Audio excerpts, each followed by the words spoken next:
you're given, that's how we live it. Don't be mad at the system, it's simply how we've existed. I hear a lot of people talking like they politicians and choose to be an accountant because it's safe in a business.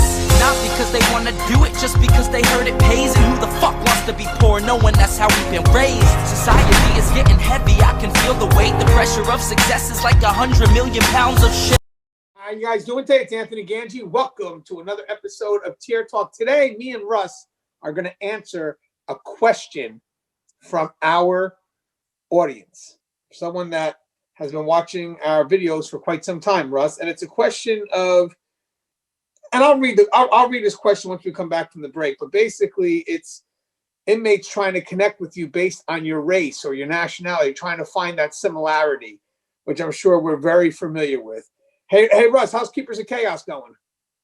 Keepers of Chaos is going great. Lots of great interactions there. Always, always something going on. Trying to really kind of chop things up. Today, I posted a thing on jail suicides that a lady over on LinkedIn was doing. And so just getting more and more information out there for everyone that just wants to bring their best to the profession. Hey, Russ, you're rocking the Navy and Guardian RFID. Yeah, well, I got that, and then my stepson gave me this hat. He's in the Navy. He's getting ready to deploy to Bahrain. So I'm mixing it up all I can. All right, well, guys, we're gonna go to our sponsor. When we come back, we're gonna discuss inmates trying to use your race or your nationality to connect with you. Now, guys, if you haven't, the show Tier Talk, see you brave men and women at work in correction. So please subscribe, interact, engage, comment, hit that bell. Bell's going to notify you every time I post a video. Again, we're going to go to our sponsor. We come back. Let's talk about this connection that inmates try to make. Stand by. I wanted to attend a university that had an intelligence program. I wanted to look at problems different. I wanted to increase my critical thinking abilities. AMU offered those avenues to expand. Obtaining your degree as an adult, you're actually paying yourself and investing in yourself. You can't put a dollar on it. It's priceless. It's something that can never be taken away from you. American Military University. Learn from the leader.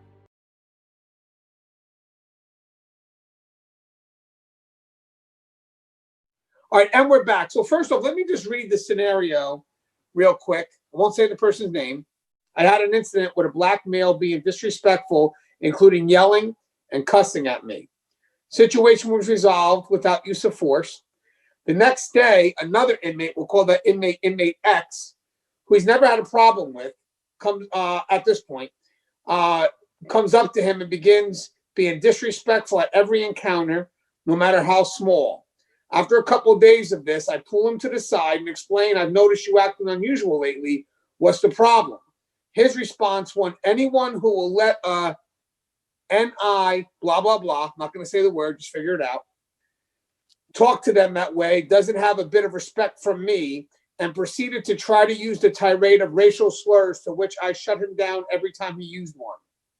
Regardless of how you feel, I will not tolerate racial slurs of any kind when you speak to me. And from that point forward, inmate X has continued to disrespect, defy, and instigate conflict with me at every chance, no matter how frivolous. I've written multiple disciplinaries, and he's up to roughly 80 days restriction, which would include the loss of phones, commissary visits, and no change in behavior still. He's been kicked out of every barracks on the unit by other inmates and has no other barracks to which he can be assigned. Throughout this, I've maintained respect of the other inmates and have no issue day to day except this one individual, but I feel if it keeps going, it's only a matter of time before the issue I'm having begins to spill over to the rest, and I lose the command presence I've worked to uphold. Russ, what's your thoughts about what this person is asking us about? Okay, there's a lot of dynamics going on in this situation. So if we just take and we look at the one particular inmate that he's having the problems with at this point, my best guess is that inmate holds some, pretty racist beliefs. And those beliefs, I mean, no matter how terrible they are, they're sincerely held, okay? And so that's probably why this inmate is going there and going to that extreme. because, you know, this is a situation where the inmate, for whatever reason, feels that this officer is down on his level and that that's okay. We should never allow that to be okay, not just because of the racial aspect, but because we're not at that level. We operate in a zone where we're required to uphold policy, procedure, the law, our own oath. And so, you know, that's just an area that we don't go to, right? What we do is outside the bounds of the way inmates think, of the way inmates behave. And, you know, I had a little quote there in your book where, you know, I talked about the criminogenic needs of the inmates. In this case, they're reverse projecting back, trying to think of the way the officer should behave, because that's the way he's been taught to behave. But more than that, this could also be a situation where an inmate is trying to pull a manipulation on the officer by trying to pull him into that circle. Hey, this is us. You know, this is us. And in this case, you know, it sounds to me like, you know, it's probably because we're white or whatever, and trying to pull that officer out of his game, pull him out of his prescribed role, and try and put him in a position where he can be manipulated to one degree or another. Yeah, and I want the officer to know that this is a common concern. I posted on my Facebook page, has an inmate ever tried to connect with you based on your race? And I got Troy Scott, they'll try at some point. Dino Merlis says, yep, at least once a week. They try to address me in Spanish and I can't even speak a word. Kevin Orick says, yes, he told me I should look out for him because he was white. I gave him a 4-hour room lock to show. I enforce the rules and the law equally. He never said that to me again. And let me read what Russ says, because I obviously Russ is here, but Russ, this is your comment. Understand, inmates will attack any perceived character deficit, real or not. Even if it's not explicitly, watch for terms like us to try and set you apart. It does not even have to work on you to be effective. Just let another race perceive you as being included and therefore biased or partial, and your professionalism is called into question. Any potential exploitable feature of yourself, your favorite team, your home life, your relationship with your peers, your relationship with your supervisors, et cetera, will be probed and tested. I love what Russ talked about, because that's actually in my book, Us First Them. The us is trying to pull you in. You have to make sure that you don't allow that to happen, because if you get pulled into the us, then everybody else becomes a them. You know what I mean? And it is, like Russ said, it's those little words that are utilized that really, believe it or not, play into the mindset that you have that could form some level of bias. And Russ, I love that, Russ. That's spot on. The us first them technique. And you're right, you know, it could be based on race. We're not like them. You should be like us. Exactly. And, you know, there's a lot of different ways that they tend to try and exploit that sort of thing. And, you know, it comes down to these things, differences and similarities. In the case that he's describing, he's talking about a similarity, right? But there can also be, you know, these situations where things are dissimilar. They're not the same, where you can have an inmate of a different race try and approach you from the perspective of, hey, why did you do that for the white guys, but not us? Or, you know, why do you treat the Mexicans better than you treat the blacks? And this is just an attempt at them to use, let me pull out a great word here. If you think about it in these terms, discrepancy. They will try and find a discrepancy, real or perceived, or sometimes even manufactured, in an attempt to pull you out of your prescribed roles, put you on the defense, and manipulate you into possibly doing a favor for them, looking the other way, not being as good about your searches. And so there's a lot of different angles they attack this from, not just the same race, but different races as well. Yeah, and the officer did set the line, by the way. If you listen to what I was reading, he's been trying to do lack of privileges, you know, maybe sending the inmate out into some form of restricted housing, whatever it is, it's just not working. Even Gary York said, obviously the removal of privileges and restrictions have not worked. He should be isolated and reviewed in the following areas: gang affiliation, mental health, disciplinary history, etc., a whole ball of wax. He would become a major security issue. Put that fire out before it gets worse. He will soon start bigger fires. Never ignore these signs. Get him reviewed and possible change of custody level. I want to say one thing, though. At all times, you have to maintain a level of control. I know at one point I was talking to this officer, the inmate was really starting to push his buttons, and the officer was kind of letting it known that the inmate was pushing his buttons. Now, this is like a personal thing. You can't allow that to happen. I know sometimes we want to get rid of that inmate that kind of gets us upset, makes us emotional, but we have to also check ourselves and say that's not the best answer, because that means that I'm not doing something right. If I let an inmate get to my emotions at that level, then I need to check myself real quick to see why that's happening and then go back with that level of control. I don't like pushing problem inmates out of my unit into someone else's unit, nor am I gonna, not put myself in that unit, because I know that was an option too at one point. Either get the inmate out of the unit, or maybe I just don't work that unit anymore. Nope, doesn't work that way. This is an issue that has to be resolved. But with that said, you can't let the inmate know that your emotions are tied into this. So if that's the case, you need to go back and check yourself, and then go back in and with a better game plan that's not connected to your emotions. Would you agree with that, Russ? Yeah, this is at the point where just me listening to it, it is becoming very concerning, because this is the type of inmate that, in order to prove a point and in order to adhere to the politics of the group that he's involved in, and my best guess, even though the officer wasn't specific about, my best guess is this guy probably, identifies as some sort of skinhead or something like that. He might be looking to try and do something to build his esteem, which might include, an assault on this officer or something else. I think that it's time for the officer to really turn up the heat, to approach his supervisors, to do everything within policy, procedure, and the law, to, bring, not necessarily criminal charges, but surely at least local charges on this guy. Maybe step up his custody to another level. So maybe he gets, shipped out to a different penitentiary or a different unit at least. But it's time to put the true smashing kibosh on this. This is not a time to try and go back and forth and see what works and what doesn't work, which is what you usually do with inmates. This guy, I believe, is a big enough threat that it's really time to just turn the heat up and figure out which way it's going to go. Right, and you have to realize, officer that wrote this, that this is a power move by the inmate. The inmate right now is looking for some level of control. So he's trying to see if he can utilize your race. And as was said in the message, and I do agree with Russ, probably because you're white, the inmate's trying to foster that connection and then utilizing that, however aggressive. See, that's the funny thing too. This isn't even a slow move. It's a very overt move. He's not only questioning your allegiance to whatever he's trying to pull, whatever the white nationality card or whatever it is, but he's also trying to coerce you, if you will, like just by kind of pushing your buttons and trying to make you feel less than what you are because you're not willing to do what he wants to do.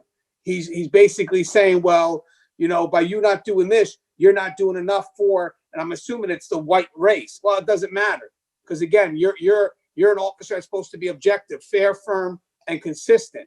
So at any point, if that inmate was to come up to me, I would definitely have that verbal interaction. I would try to have it in private, because that's the best way you can control your environment. I'm not looking to have a dialogue with him on Front Street. But if he brings the dialogue out there, I'm going to make every effort to kind of make it into a private dialogue. But having said that, if the words get out that I don't appreciate what they're going for and it's loud enough for the other inmates to hear, then so be it. It's not the dialogue that I brought up. It's the dialogue that they brought up. But in the end, I will say this. When you have an inmate that's aggressive, that's just being that aggressive with you and is kind of pushing this train of thought to try to get you to concede, and the other inmates see that you're not doing it because it looks like this inmate's doing it on Front Street, you start to get the respect from the other inmates, believe it or not. I know you're so focused on the one, but you may not be looking all around you, because the other inmates are also seeing that this person's fair. They're not playing the race card. Would you agree with that, Russ? The more that this person brings in this aggressive approach, and the more you see that this officer feeds back in still an objective and fair manner, the population will start to see that this officer is not biased and looking to remain fair, firm, and consistent. Yeah, I think that's a pretty good assessment. But one thing that you always have to take into account is you don't really know what this guy's motives are. And the motive to me in this case, probably has to do with a security threat group. Is this guy looking to make a move to get the keys? Is he looking to somehow increase his status and get moved to another pen? So, you know what, in spite of what other inmates might be thinking there, I'd be worried about that. I had a situation with a skinhead gang one time. Me and them, we were kind of going at it. I'd taken a lot of their dope and some of their phones and things like that. And this was in a dorm setting. And I walked through there with a couple of officers one night. And just as I got past, I heard something hit the floor behind me. And I mean, I was really on point, really watching them, but you can only do so much. And turned around, there was a shank laying right there on the floor. And so that was a wake-up call for me. These guys are acting like this guy acted. They're constantly, pushing the lines, waiting for that moment to take off on you. In this case, they had a shank while I was in the dorm. So be careful, but at the same time, be aggressive, handle that situation, get it dealt with. You really have to wonder where this guy's head is at. And he might be a mental case too, which just makes it worse. Because a lot of those mental cases, they end up at the top of the food chain because they're there pressing the politics as they see them, because these guys, believe it or not, they have some sincerely held beliefs, however wrong they might be. And those sincerely held beliefs are huge motivators for doing all kinds of nasty, mean, dangerous, deadly things.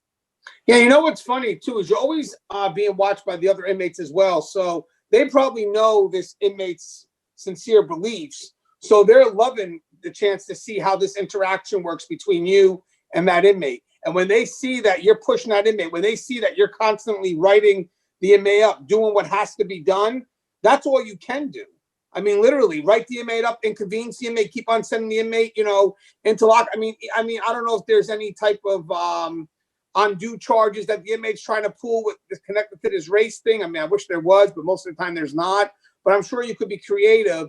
And that actually shows the inmate population that this isn't what you're about.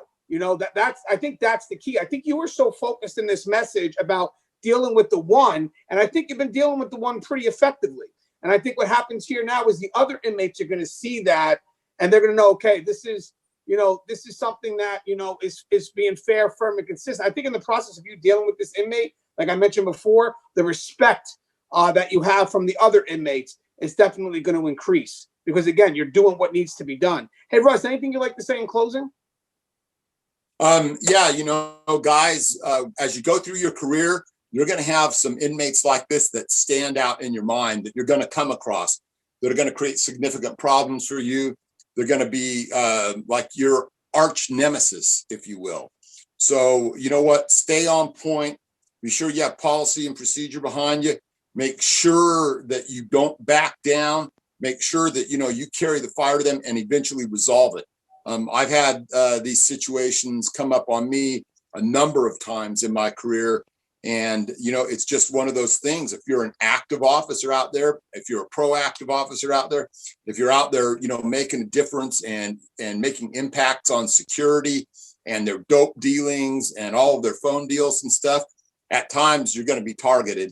And in this case, the target got picked because this guy's particular view on race and so forth. And sometimes that's going to happen too. So, you know what? You just got to stay the course and be as, firm, fair, and consistent as you can be. Let those be your guideposts to guide your life, to guide your career, and stay within your oath. Yeah, I think your immediate reaction was great. It nipped it in the bud. It didn't give the inmate the power that he needs to employ whatever game. And it also gave you the respect you needed from the rest of the population. As I said, I'm sure his beliefs are well known. So inmates are looking to see how that connection can be fostered, and you nipped it in the bud. So keep doing what you're doing. Again, inconvenience the inmate. And in the end, it keeps you fair, firm, and consistent. Don't so much worry about the one. You're handling the one. Worry about the rest who you seem to be doing fair by, because as I said, they're seeing it. And I think that your handling of the matter is totally something that they're going to respect in the long run.